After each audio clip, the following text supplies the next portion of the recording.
أعوذ بالله من الشيطان الرجيم. بسم الله الرحمن الرحيم. السلام عليكم ورحمة الله وبركاته.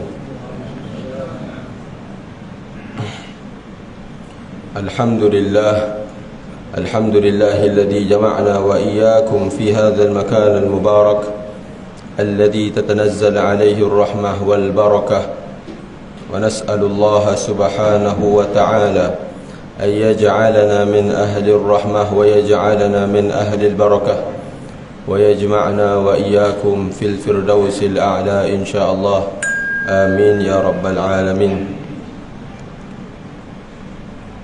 Segala puji bagi Allah Subhanahu wa Ta'ala yang telah mengumpulkan kita pada malam ini di rumahnya, di tempat semulia-mulia tempat, di kawasan ataupun di tempat sesuka-sukanya Allah Subhanahu wa Ta'ala. Pada tempat itu adalah masjid, rumah Allah. Maka mudah-mudahan dengan perkumpulan kita, niatnya untuk menuntut ilmu, menambahkan ilmu pengetahuan dalam agama kita, mudah-mudahan Allah Subhanahu wa Ta'ala turunnya rahmat dan keberkatan kepada kita dan menjadikan kita ahli yang mendapat rahmat, ahli yang mendapat barakah, dan dikumpulkan kita insya-Allah bersama dengan Nabi Muhammad sallallahu alaihi wasallam di syurga kelak. Amin ya rabbal alamin. نوينا التعلم والتعليم والتذكر والتذكير والنفع والانتفاع والإفادة والاستفادة، الحث على التمسك بكتاب الله وسنة رسوله صلى الله عليه وسلم، والدعاء إلى الهدى والدعوة على الخير، الحث على التمسك بكتاب الله وسنة رسوله صلى الله عليه وسلم، ولا حول ولا قوة إلا بالله العلي العظيم. اللهم فقهنا في الدين وعلمنا التأويل واهدنا إلى صراط المستقيم. أما بعد، Alhamdulillah, kita menyambung tadabbur kita dalam menghayati kalam Allah Subhanahu wa Ta'ala di dalam surah Al-Alaq. Seingat saya lah, lama dah ni kita berhenti, tuan-tuan dan dirahmati Allah. Dan saya ingin mengambil kesempatan mengucapkan kepada tuan-tuan, minal a'idin wal faizin, kullu am wa antum bi khair. Alhamdulillah penuh setiap harinya dengan open house, ya. Tak henti-henti tuan-tuan. Kita nak puasa 6 pun kadang-kadang terbatal juga. Jangan tinggal, ya, kalau boleh seberapa banyak sekalipun open house kita, jangan kita pernah melupakan ganjaran yang Allah Subhanahu Wa Taala sediakan bagi mereka yang berpuasa 6. Tuan-tuan cuba fikir dan bayangkan, seseorang yang bekerja sebulan kemudian ditambah dengan 6 hari. Kita bayangkan saja, seorang yang bekerja sebulan kemudian dia tambah 6 hari sahaja, tapi gajinya setahun, tuan-tuan. Gajinya setahun. Kalau tanya kat kita, nak tak? Mestilah kita nak, tuan-tuan. Kerja sebulan tambah 6 hari tapi gaji setahun, siapa tak nak? Tapi yang inilah perumpamaannya sebegitulah yang kita lakukan pada bulan Ramadan. Sebulan ditambah dengan 6 hari dapat pahala setahun beribadat, berpuasa. Dan puasanya, kata para alim ulama, puasa bukan puasa sunat, pahala puasa Ramadan, puasa fardu selama setahun. Bayangkan tuan-tuan dan dirahmati Allah, jangan kita pandang rendah. Oleh sebab itu cubalah, ya, kita ni nak hadir open house, tak syarat kita kena makan. Syarat kita kena makan tu kalau sekiranya tuan rumah terasa hati. Tengok datang tak makan, terasa hati dia, kita makanlah. Tapi kalau kita datang meraikan open house tapi tak makan, tak jadi masalah. Bukan hari ni ada open house lah ustaz, terpaksalah batalkan puasa. Tidak juga, tengok pada maslahatnya, ya. Jadi tuan-tuan dan dirahmati Allah, juga ada yang timbul baru-baru ni, orang duk kata sebulan berpuasa bid'ah pula dah. Macam-macam lah tuan-tuan dan dirahmati Allah. Kita ni hari raya satu hari sahaja, mana ada orang raya sebulan bid'ah, syirik. Contohlah, ya. Ini adalah segolongan puak-puak, malah kita nak mentionnya. Tuan-tuan dan dirahmati Allah, para ulama ada berikan penjelasan. Kita ni memang kita tak ada siapa pun mengatakan nak berhari raya tu sebulan tu lah kita takbir, kita solat hari raya. Ada ke tuan-tuan? Hari pertama aja yang kita bertakbir, yang kita khutbah hari raya, yang kita solat hari raya. Hari-hari lain tu sebagai tradisi yang baik, ziarah menziarahi, memberi makan orang. Lebih-lebih lagi kalau buka buat open house untuk anak yatim. Bagaimana pula dengan arahan ataupun ganjaran yang Allah berikan kepada mereka yang beri makan kepada anak yatim ni tuan-tuan. Bukan mereka yang beri makan anak yatimnya khusus dalam bulan Syawal sahaja, mereka bulan-bulan lain pun mereka bagi makan. Cumanya bulan Syawal ni banyak fadilat-fadilatnya. Tak nak terlepas daripada ganjaran tu, mereka buatlah. Jadi tuan-tuan dan dirahmati Allah, tak perlu nak bid'ahkan ataupun syirikkan ataupun sempitkan apa yang ulama telah pun bahas, ulama telah pun luaskan. Tuan-tuan dan dirahmati Allah, serahkan perkara agama kepada ulama. Tengok apa kata ulama dalam perkara-perkara yang kita lakukan, selesai masalah. Serahkan segalanya pada alim ulama kita. Ada kata-kata yang membolehkan dan ulama atau ulama yang alim, maka ambil pandangannya, cukup. Yang tak mau ambil pandangan ni, tak perlulah nak menghalang. Ini pun dia sibuk nak menghalang, kata ini ulama tak bagus pula dah. Ulama dia je yang betul ni. Ini tak betul pemikiran begini. Tuan-tuan dan dirahmati Allah Subhanahu wa ta'ala. Kita sambung di dalam menceritakan tentang surah Al-Alaq.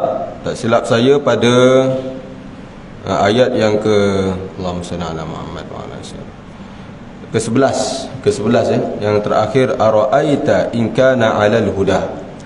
Tuan-tuan dan dirahmati Allah, sebelum saya nak mulakan, saya nak maklum kepada tuan-tuan, insya-Allah pada bulan hadapan saya ingat nak ubah sikit cara lah, ya. Ubah sikit cara, saya akan duduk di bawah ni bersama dengan tuan-tuan juga. Cuma saya lebih suka untuk kita buat halaqah. Halaqah ni bukan betul-betul bulat begitu, tidaklah. Cuma semua kalau boleh pegang sesuatu ataupun tengok handphone ada Al-Quran, paling kurang lah, untuk kita sama-sama mengambil manfaat. Lepas ni saya akan tumpukan sedikit sebanyak berkenaan dengan tajwid dan sedikit tadabbur di akhir. Dua ayat begitulah, ataupun kita buat satu ayat, kemudian kita tengok tajwid yang lebih mendalam kepada tajwid, dan tadabburnya kita buat ringkas sahaja. Saya akan cuba buat begitu bulan hadapan. Kita tengok bagaimana tuan-tuan dan dirahmati Allah, ya. Dan sebenarnya saya nak minta tolong, bila kita baca Al-Quran ni, bila saya nak baca nanti, mula-mula sekali kita buka majlis tu, saya baca, ada orang tolong, orang kata apa, tolong sahut bacaan saya. Bila saya baca macam Ara'aita in kana 'alal huda. Jadi ada orang yang tolong mengetuai lah bacaan tu.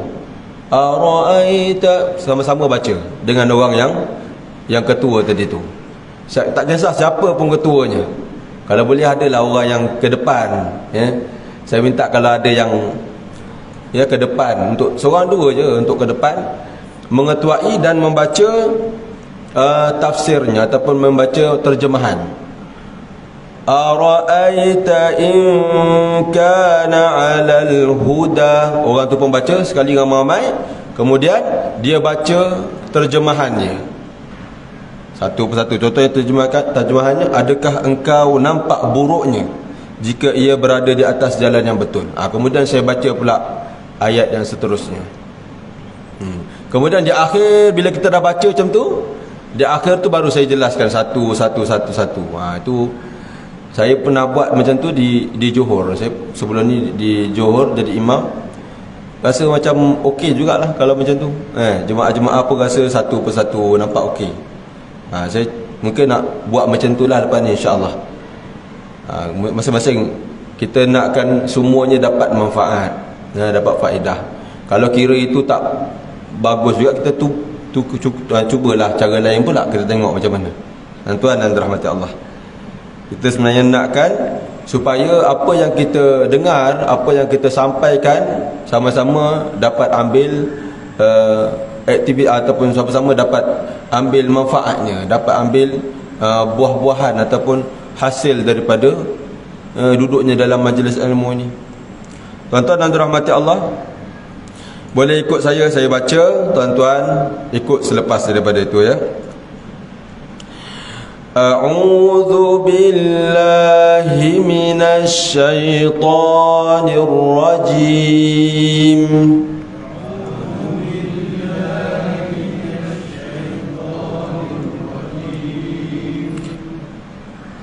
أرأيت إن كان على الهدى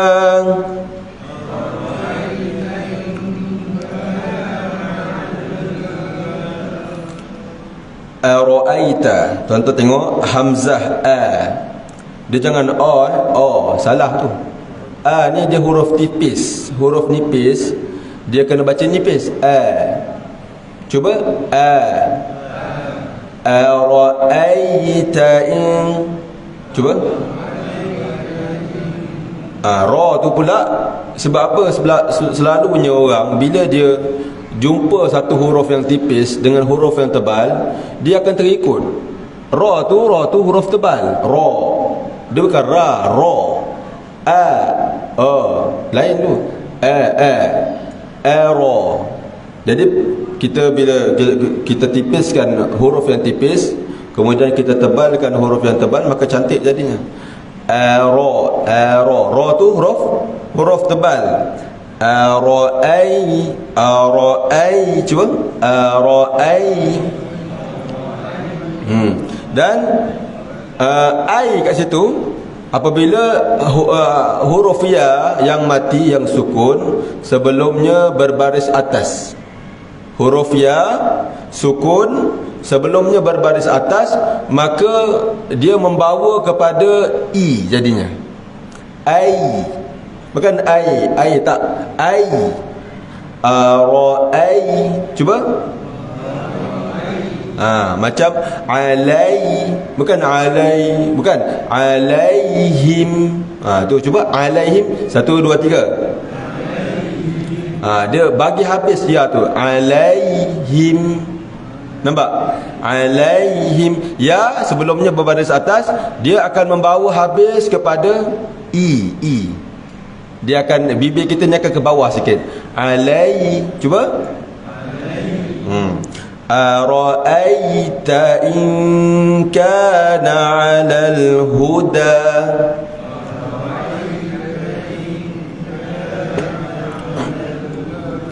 Kalau kita tengok pula kepada perbahasan in kana. In kana. Itu hukumnya apa? Nun bertemu kaf.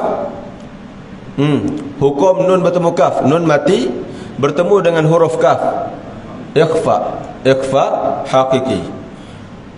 Kalau kita tengok perbahasan ikhfa ini tuan-tuan, dia ada 3 martabat. Martabat di dalam ikhfa ni dia ada 3. Jadi kalau kita tengok in kana, martabatnya adalah yang paling jauh ataupun yang paling bawah sekali.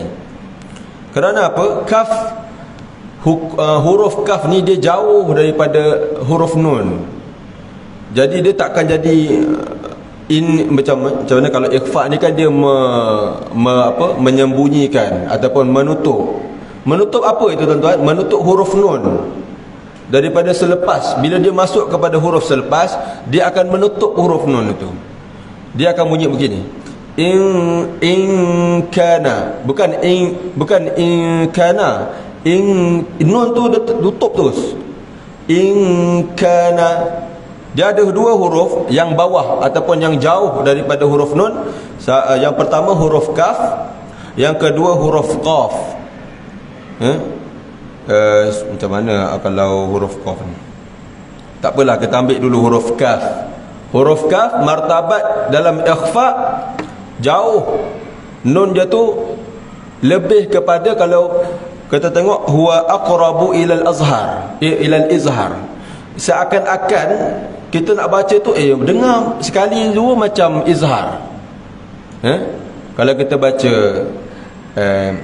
kalau kita baca izhar kan, apa macam contoh izhar,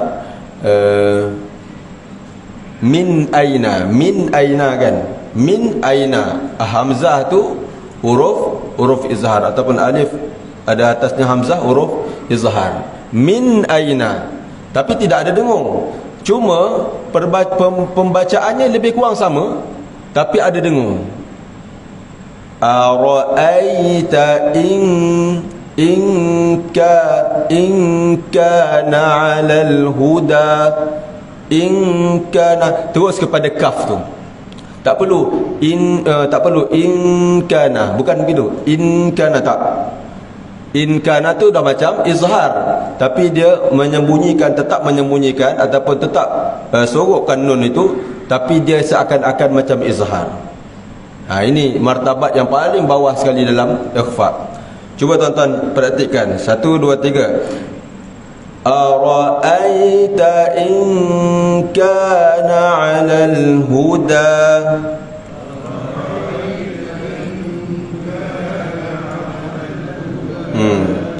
In kana in kana 'alal huda.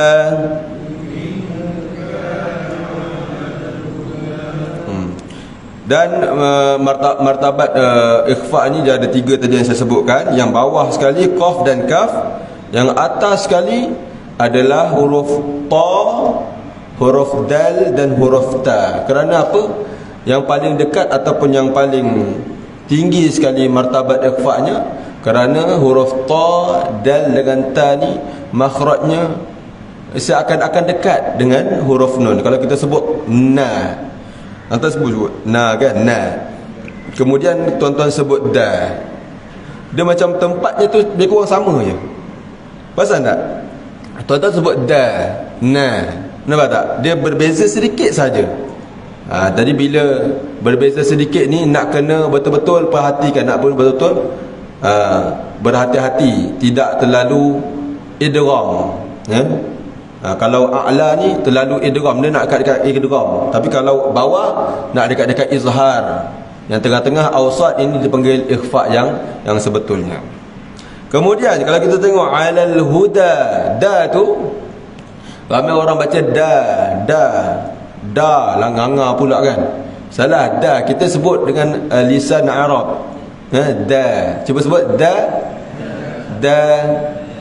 dadidu. Dia macam, kalau saya nak sebut tu macam ngada-ngada sikit tuan-tuan. Dia macam ngada-ngada sikit. Da, dia bukan da. Alal huda, memang nampak macam betul lah tu kan. Tapi kalau nak lebih kepada Arab, alal huda, alal huda. Okey. Bukan in kana, salah. In kana. Okey? Macam perkataan, contohnya kalau kita sebut ingkar, alif, bukan alif, ing, kan, ing. Dengan kita sebut perkataan ing dengan ing. Itu beza tu. In kana dengan in kana. Mana yang betul? In kana dengan in kana. In kana yang betul. In kana 'alal huda, bukan in kana. Tu tak masuk tu. Tu tak ikhfa tu. Tuan-tuan dan dirahmati Allah. Ara'aita in kana. Nampak? Bukan in kana. Nampak tuan-tuan dan dirahmati Allah? Beza sikit je. Alal huda au amara bit. Masuk kita kepada ayat yang seterusnya. Au amara au amara. Cuba. Au amara. 1 2 3. Bittaqwa. Bittaqwa. Okey, qaf tu huruf yang sepatutnya dipantulkan. Kita tahu, maklumlah supaya huruf qalqalah ni dijaga. Apa huruf qalqalah? Dia ada 5, qaf, ta, ba, jim, dal. Jadi huruf-huruf ini sahaja yang dipantul. Kadang-kadang tu macam yang atas tadi tu, tuan-tuan, alal huda pun ada yang kadang-kadang pantul. Alal huda, le bagil pula. Le pula yang dibaca salah. Lam tidak, bukan huruf qalqalah dan bukan huruf yang dipantul. Dipantul hurufnya ada 5 sahaja. Termasuk huruf yang dipantul adalah huruf qaf. Au tadi juga kita sebut bukan au amara. Cuba. Bittaqwa. Bukan taqwa. Bukan bittaqwa. Kadang-kadang tu ada orang dia stopkan qaf tu. Qaf ni di antara sukun yang mengalir. Qaf ni ataupun huruf qalqalah, sukunnya sukun mengalir. Dia tidak ada stop. Dia tak macam, kita nak sebut macam mana? Ada huruf-huruf yang tidak mengalir dan ada huruf-huruf yang mengalir. Antara huruf-huruf yang mengalir seperti ain, seperti sin. Bila kita sebut nas, nampak dia mengalir. Dia tidak sebegitu berhenti serta-merta, tidak. Tapi kalau macam qaf, bittaqwa. Cuba. Ngalirkan dia terus masuk ke dalam waw. Au amara bittaqwa. Ya. Kemudian masuk dalam ayat yang seterusnya, ara'ai. Ni pun kena tengok balik macam yang kita sebut dekat atas tadi. Ara'aita in kazzaba wa tawalla.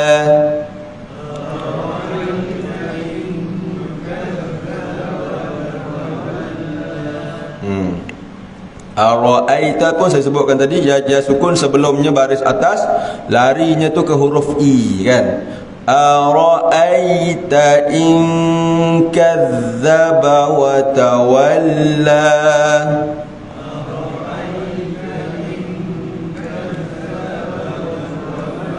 Kazzaba, bila ada tasdid, ada nabdah, disebutkan sebagai nabdah, penekanan suara. Kazzaba, jangan kazzaba. Kazzaba tak ada penekanan, dia ada penekanan sikit. Kazzaba, macam kita dengung tapi dengung zal tu. Kazzaba wa tawalla. Tekan sikit Kazzaba wa tawalla. Begitu juga dengan wa tawalla tu. Wa tu huruf nipis, jangan kata wa tawalla kan. Wa tawall. Cuba wa tawalla. 1 2 3. Buka sikit ni mulut kita. Wa tawalla. Sekali lagi kita ulang ayat tu. Ara'aita in kazzaba wa tawalla.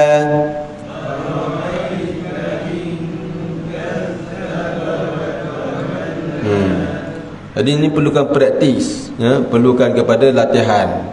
Saya pun begitu, kadang-kadang tu terlajak je. Kita ni bukan bila kita dah belajar perfectnya, tidaklah. Saya pun kadang-kadang tu terlajak, kita pun kadang salah juga, tapi kita dah tahu mana yang betul, kita perbaiki, kita betulkan balik. Lama-lama salah tu dah tak jumpa dah, insya-Allah. Kemudian kita masuk kepada ayat seterusnya. Apa sebut ke situ? Alam ya'lam, alam ya'lam, alam ya'lam tu kan. Jangan alam ya'lam. Tak betul. Ain tu dia mengalir. Macam mana air mengalir? Alam ya'lam, ya'lam. Macam iyyaka na'budu, bukan iyyaka na'budu. Dia tak sambung, dia macam ada sedikit stop dekat situ. Tidak. Ain ni dia mengalir. Iyyaka na'budu, na'budu kan. Ya'lamu. 1 2 3. Alam ya'lamu. Alam ya'lamu, alam ya'lamu. 1 2 3. Alam ya'lam bi anna Allah yara.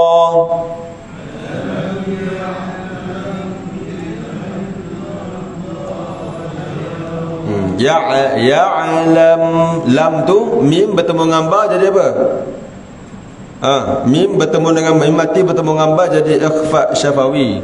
Dengung dekat situ dua harakat. Alam ya'lam bi anna Allah yara. Tu 2 3. Ya'lam bi an tu panjang sikit. Bi anna Allah. Kita tahu sebab ada dengung. Bila dengung ni tak boleh dia, kita bagi dia satu harakat saja ataupun sekejap saja, kena bagi hak ada 2 harakat. Bi an alam ya'lam bi anna Allah yara.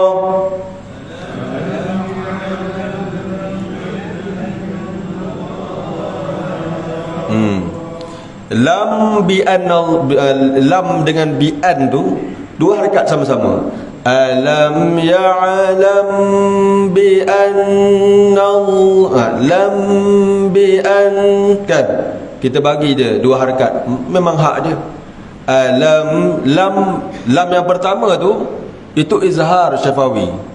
Mim bertemu dengan ya izhar, tak perlu kita bagi panjang 2 harakat. Alam ya'lam, alam ya'lam bi anna Allah yara. 1 2 3. Kemudian seterusnya, ayat yang seterusnya, kalla la illam. Cuba.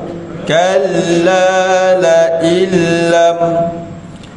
Nun mati bertemu dengan apa tu? Lam. Apa hukumnya? Nun mati bertemu dengan lam, idgham bila gunnah. Idgham maksudnya memasukkan. Idgham artinya memasukkan. Memasukkan apa? Nun ke dalam huruf idgham. Ada 6 huruf idgham. Tapi idgham ni terbagi kepada 2. Ada idgham yang gunnah, ini idgham dengung, dan ada idgham yang tidak dengung. Itu bezanya. Dan yang kita jumpa ni idgham yang tidak dengung bila gunnah, dengan tidak bergunnah, yang ini tidak dengung. Langsung kita hilangkan nunnya itu. Nampak? La illam, tak ada bunyi nun lah. La illam. Cuba 1 2 3. Kalla la illam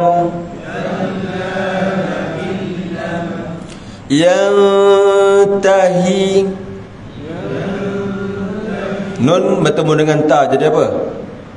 Nun bertemu dengan ta, yantahi. Apa? Ikhfa kan?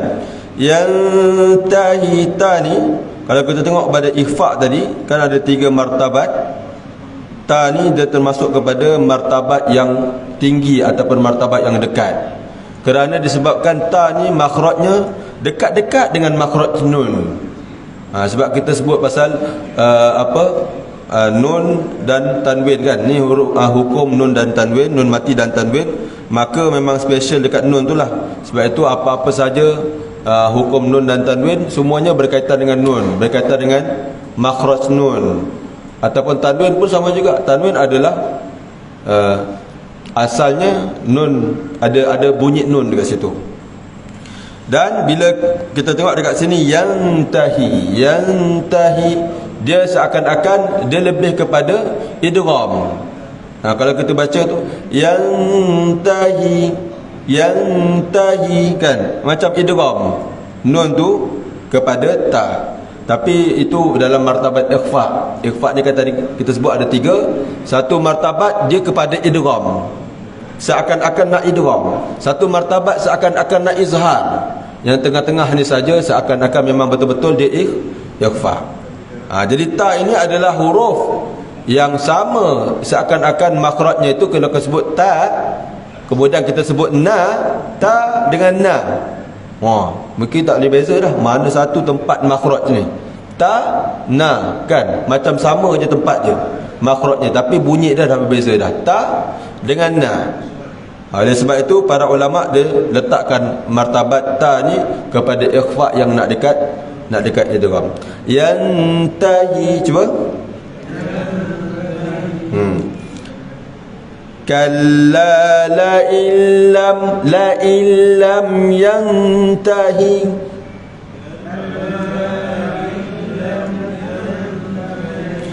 lanasfa'an bin nasiyah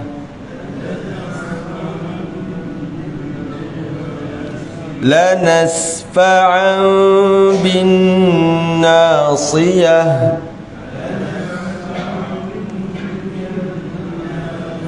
Ba kat situ nasfa'am, am tu tanwin bertemu dengan ba jadi apa? Tanwin bertemu dengan ba jadi iqlab. Jadi dia lebih membawa kepada huruf mim bunyinya. La nasfa'am, ada ulama mengatakan mim tidak sebetul-betul mim, kerana hukum sebetul-betul mim ni nanti dia akan dibawa kepada huruf ataupun hukum dalam ikhfa syafawi. Bagaimana kita nak membezakan pula nanti ikhfa syafawi dengan iqlab? Sama-sama bunyi lebih kurang. Maka para ulama dia nak membezakan ikhfa syafawi, yang mana ikhfa syafawi ni tadi mim bertemu dengan ba, ba kan. Tadi kita sebut apa tadi? Mana ayat yang tu? Aw amara bi taqwa in kada. Alam ya'lam bi anna Allah tu mim bertemu dengan ba. Dengan nasfa'am bin nasiyah, maka mim yang ada dekat iqlab ni dia tipis je. Yang ulama sebut apa, masuk dalam kertas, mulut kita, kertas, helai kertas boleh lagi masuk dalam mulut kita. Bibir kita tu buka setebal satu helai kertas. Jadi kena praktiskan benda ni sebenarnya. Tak boleh satu hari pun dah belajar dah okey tak. Dia lama kelamaan dia perlukan latihan. Nasfa'an macam mim, tapi seakan-akan kita buka sedikit mulut kita, bibir kita ni, supaya kita nak bezakan dengan ikhfa syafawi. Itu ceritanya. Jadi macam mana bunyinya? Kalla la illam yantahi lanasfa'an bin nasiyah. 1, 2, 3.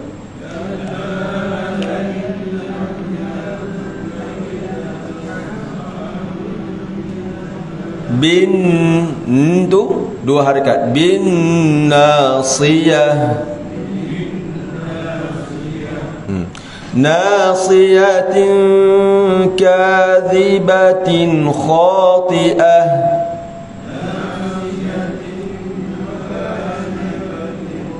Ingat balik tadi, in kana nasiyatin kadhibatin khati'ah.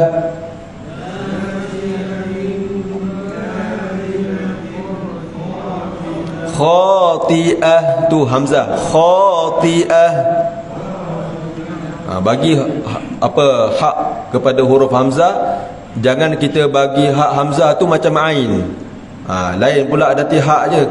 Kita nak bagi hak hamzah tapi kita bagi hak ain ke hamzah. Nanti bunyi macam mana? Khati'ah. Lain pula. Itu hak kepada hamzah, hak kepada ain. Kita bagi dekat hamzah. Tidak. Bahkan bunyinya adalah khati'ah. Khati'ah. Sekali lagi. Khati'ah. Buka sikit mulut kita untuk hamzah tu.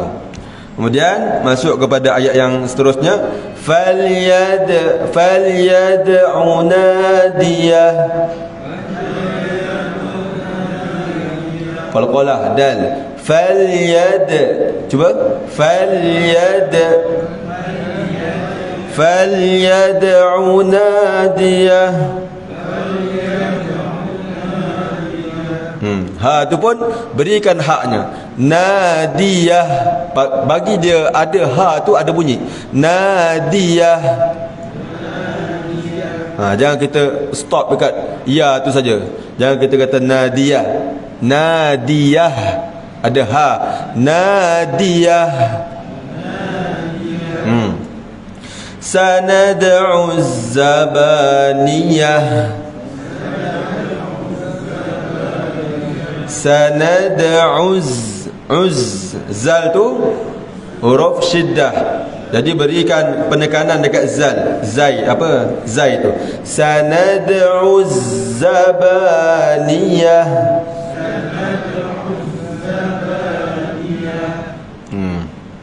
Kemudian ayat yang terakhir, kalla la tuti'hu kalla. Ain tu jangan kita stopkan. Kita sambung, mengalirkan ain itu. Kalla la tuti'hu wasjud wa qatarib. 1, 2, 3.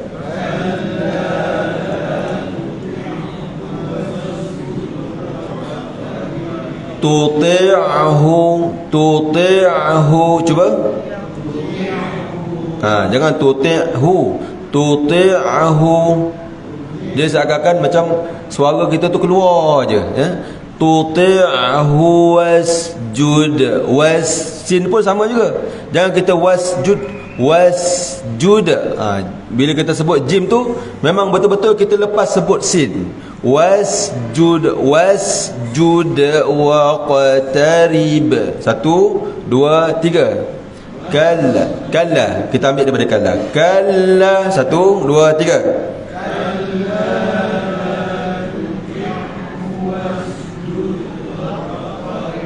Wasjud wa qatarib.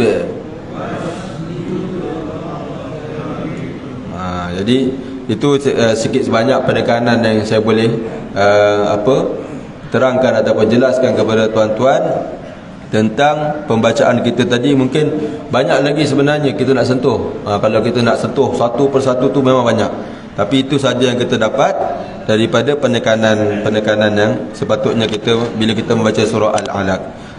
Apakah yang kita boleh fahamkan ataupun yang kita boleh hayati sedikit sebanyak tentang Allah Subhanahu Wa Taala menceritakan berkenaan dengan surah Al-Alaq ini, tuan-tuan, yang mana Allah Subhanahu Wa Taala berikan ancaman khusus bagi Abu Jahal. Abu Jahal, orang yang sangat-sangat membenci kepada Nabi sallallahu alaihi wasallam, sehingga digelar oleh Rasulullah Fir'aun umat Nabi. Fir'aun ummati adalah Abu Jahal. Fir'aun umatku adalah Abu Jahal. Abu Jahal ni sebagai ketua, seakan gitulah, ketua orang-orang yang munafik, ketua orang-orang yang fasik, orang yang musyrikin di dalam umatku. Ni gelaran ni daripada Nabi, tuan-tuan dan dirahmati Allah. Umat Nabi Musa, Fir'aun yang itulah yang kita sebut Fir'aun. Tapi umat Nabi sallallahu alaihi wasallam, Fir'aunnya adalah Abu Jahal. Kita azan dulu.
Kita sambung sikit lagi tuan-tuan. Yang mana ancaman Allah Subhanahu wa taala yang Allah ceritakan di dalam surah Al-Alaq secara terperinci berkenaan dengan ketika mana peristiwa Abu Jahal yang membenci kepada Islam, yang tidak mengikuti Rasulullah sallallahu alaihi wasallam, dalam masa yang sama menghalang dakwahnya Nabi. Dia tidak suka, tidak mengapa, tapi dia menghalang, mengganggu gugat aktiviti seorang Muslim, termasuk ketika mana Rasulullah sallallahu alaihi wasallam sedang solat. Sebab itu disebut ara'aita in kana 'alal huda, ara'aita iza apa dalam ayat tadi tu, iza wa tawalla tadi. Allah Subhanahu wa taala menyebutkan ara'aita alladhi yanha, ara'aita alladhi yanha, tidakkah kamu melihat, ataupun yang lebih tepatnya, apakah pendapat kamu kepada seseorang yang menghalang? Allah tanya pendapat, Allah tanya berikan kepada aku khabar, ataupun berikan kepada aku cerita, berita tentang orang yang menghalang seseorang hamba sedang solat. Hamba yang disebutkan kat sini, kata para alim mufassir, ulama tafsir, menyebutkan hamba abdan iza shalla itu adalah Rasulullah sallallahu alaihi wasallam. Kenapa Allah tak sebut Muhammad iza shalla, rasuluhu iza shalla dan sebagainya? Kerana perkataan hamba itu adalah pilihan Nabi sallallahu alaihi wasallam, yang Rasulullah lebih suka untuk menjadi seorang nabi lagi hamba kepada Allah berbanding seorang nabi lagi raja. Yang pertama, Rasulullah sallallahu alaihi wasallam menghormati dan tidak mahu melebihi kepada saudara yang lain, seperti mana Nabi Sulaiman alaihi salam Allah berikan pangkat nabi, kemudian Allah berikan pangkat raja, boleh mengatur, sehingga kan disebut Nabi Sulaiman itu raja kepada dunia ini, raja kepada jin, raja kepada haiwan, raja. Bagaimana tawaduknya Nabi SAW tak nak ambil pangkat yang telah diambil oleh Nabi Sulaiman. Tak nak orang kata apa, oh sama-sama taraf, tidak. Biarlah Nabi Sulaiman dengan kelebihan yang Allah berikan. Bahkan Nabi Sulaiman doa, ya Allah, janganlah engkau berikan kelebihan ini melainkan diri aku saja. Disebabkan itu Nabi SAW menghormati tawaduknya Nabi baginda SAW. Bahkan Nabi boleh saja untuk menjadi lebih hebat daripada Nabi Sulaiman. Tapi bila diturunkan oleh Allah Subhanahu Wa Taala Jibril untuk menanyakan kepada Nabi, apakah yang kau mahukan antara dua pilihan, Nabi kemudian hamba kepada Allah, ataupun Nabi kemudian raja? Maka Rasulullah SAW menyebutkan, bal nabiyan abdan, bahkan aku lebih suka untuk menjadi Nabi kemudian menjadi hamba. Kerana hamba bukan sebarang hamba, hamba kepada Tuhan segala Tuhan, hamba kepada Tuhan yang maha berkuasa, hamba kepada Tuhan yang maha memberi, Tuhan yang maha pengasih, dari Tuhan maha penyayang. Jadi hamba ini akan dinaikkan martabat walaupun sebagai hamba. Akan tapi kalau dinisbahkan kepada Allah, Tuhan segala Tuhan, maka hamba ini bukan sebarang hamba.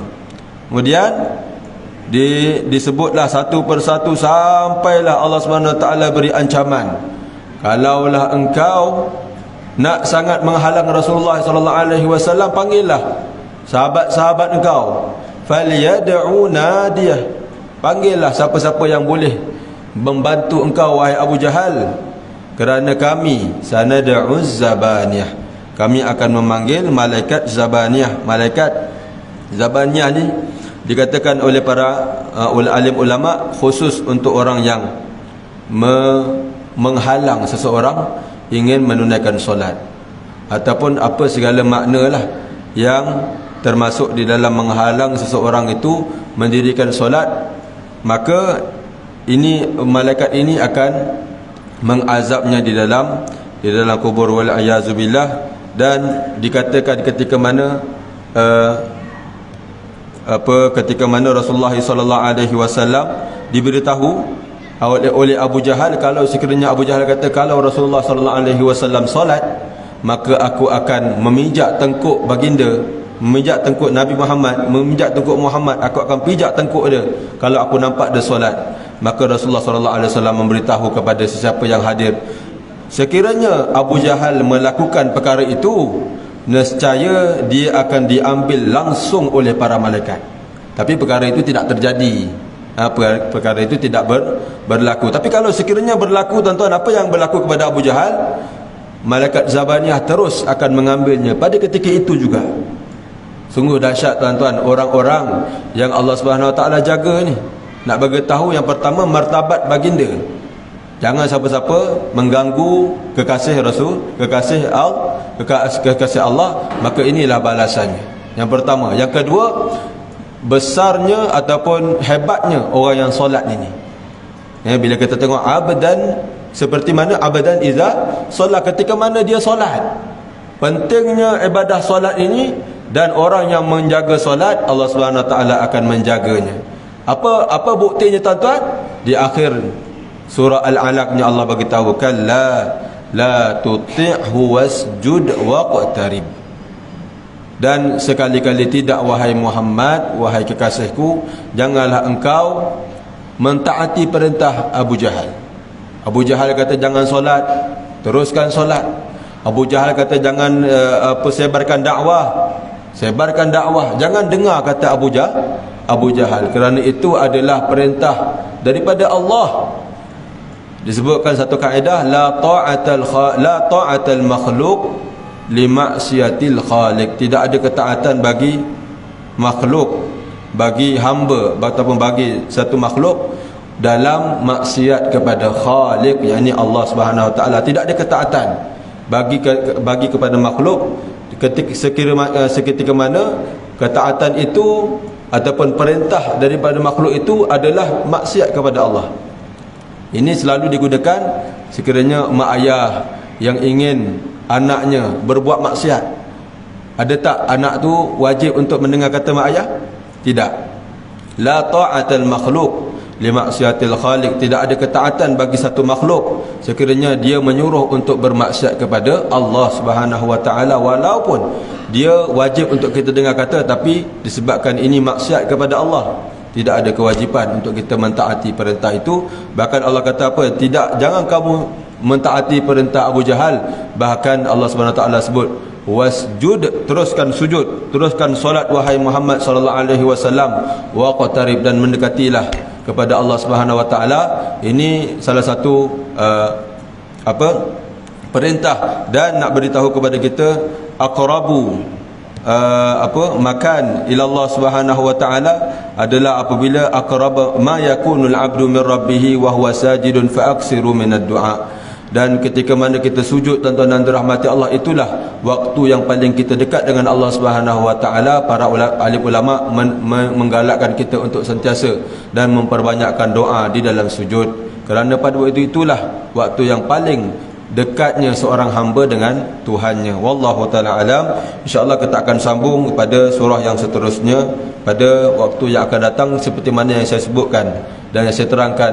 Insya-Allah kita akan ubah sedikit cara kita seperti mana yang saya terangkan kepada tuan-tuan ini. Dan itu saja yang saya dapat sampaikan. Yang baik datang daripada Allah, yang buruk itu datang daripada diri saya. Wassalamualaikum warahmatullahi wabarakatuh. A'udzubillahi minasyaitonirrajim. Bismillahirrahmanirrahim. Allahumma aftah alaina hikmataka wa anshur alaina min khazain rahmatika ya arhamar rahimin. Allahumma ja'alna minal ladzina yastami'una al-qawla fayattabi'una ahsana birahmatika ya arhamar rahimin. Wa sallallahu ala sayyidina Muhammad wa ala alihi wa sahbihi wa sallam. Walhamdulillahi rabbil alamin. Wal 'afwu minkum. Allahu akbar.